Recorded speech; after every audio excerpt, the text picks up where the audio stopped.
ஓம் நம சிவாய. துலாம் ராசி நேயர்களே, துலாம்னாலே தராசு. எப்பையும் எதையும் சீர்தூக்கி பார்த்து பேலன்ஸ் பண்ணக்கூடிய நீங்க கடந்த சில மாதங்களா மனசுக்குள்ள ஒரு போராட்டத்தை சந்திச்சிட்டு இருக்கீங்களா?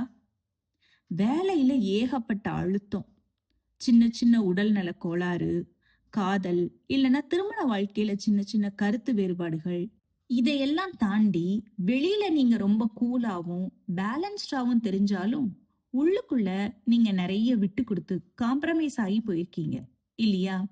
கவலைப்படாதீங்க. இந்த பங்குனி மாதம் மார்ச் 15ல இருந்து ஏப்ரல் 14 வரை உங்களுக்கு ஒரு ஹெல்த் ரீசெட் காலம்னே சொல்லலாம். வேலையில ஒரு ஸ்திரத்தன்மையும் உறவுகள்ல ஒரு தெளிவையும் கொடுக்க போகுது.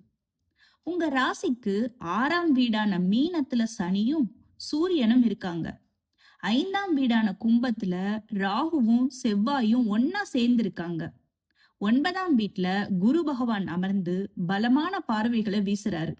இங்க கவனிக்க வேண்டிய விஷயம் என்னன்னா, மார்ச் 7ல இருந்து ஏப்ரல் 13 வரை சனி அஸ்தமனமாகிறாரு. இது உங்களுக்கு ஒரு பெரிய பிளஸ் பாயிண்ட். ஏன்னா 6ஆம் வீட்டுல சனி வலுவிழக்கும் போது வேலைப்பளு ஒர்க் பிரஷர் குறையும், ஆரோக்கியம் மெல்ல மெல்ல மேம்படும்.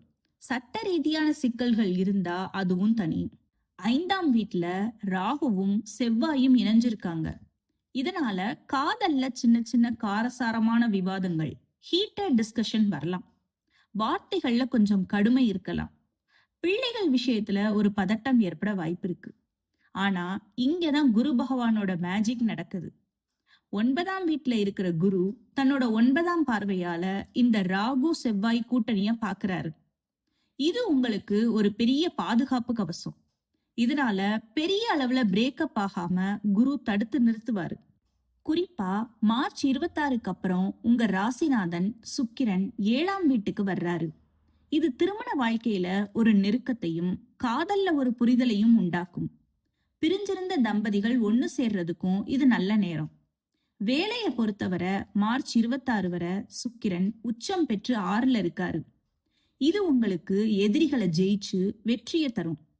போட்டி தேர்வுகள்ல ஜெயிக்கலாம். ஆனா ஏப்ரல் 11க்கு அப்புறம் புதன் 6ஆம் வீட்டுக்கு வர்றதுனால ஆபீஸ்ல யார்கிட்டயாவது பேசும்போது இல்ல டாக்குமெண்ட்ஸ்ல கையெழுத்து போடும்போது ரொம்ப கவனமா இருக்கணும். ஆரோக்கியத்தை பொறுத்தவரை மாத தொடக்கத்துல கொஞ்சம் மந்தமா இருந்தாலும் குருவோட பார்வை உங்க ராசி மேல விழுறதுனால தன்னம்பிக்கை கூடும். பழைய நோய்கள்ல இருந்து மீண்டு வருவீங்க. சுருக்கமா சொல்லணும்னா துலாம் ராசிக்காரர்களே, இது உங்களுக்கு ஒரு பேலன்சிங் மாதம். குருவோட பார்வை உங்க காதலை காப்பாத்தும். சனி அஸ்தமனம் உங்க டென்ஷனை குறைக்கும். துலாம் ராசியோட அதிபதி சுக்கிர பகவான். இவருக்குரிய தெய்வம் மகாலட்சுமி. உங்க உறவுகள் மேம்பட, மகிழ்ச்சி பெருக வெள்ளிக்கிழமைகள்ல கோவிலுக்கு போய் அம்பாளுக்கு தீபம் ஏத்துங்க. மகாலட்சுமி தாயாருக்கு மல்லிகைப்பூ சமர்ப்பிக்கிறது உங்களுக்கு மிகச்சிறந்த பலன்களை கொடுக்கும். இந்த வீடியோ உங்களுக்கு பிடிச்சிருந்தா லைக் பண்ணுங்க, உங்க துலாம் ராசி நண்பர்களுக்கு ஷேர் பண்ணுங்க. மறக்காம நம்ம சேனலை சப்ஸ்கிரைப் பண்ணிருங்க. ஓம் நம சிவாய.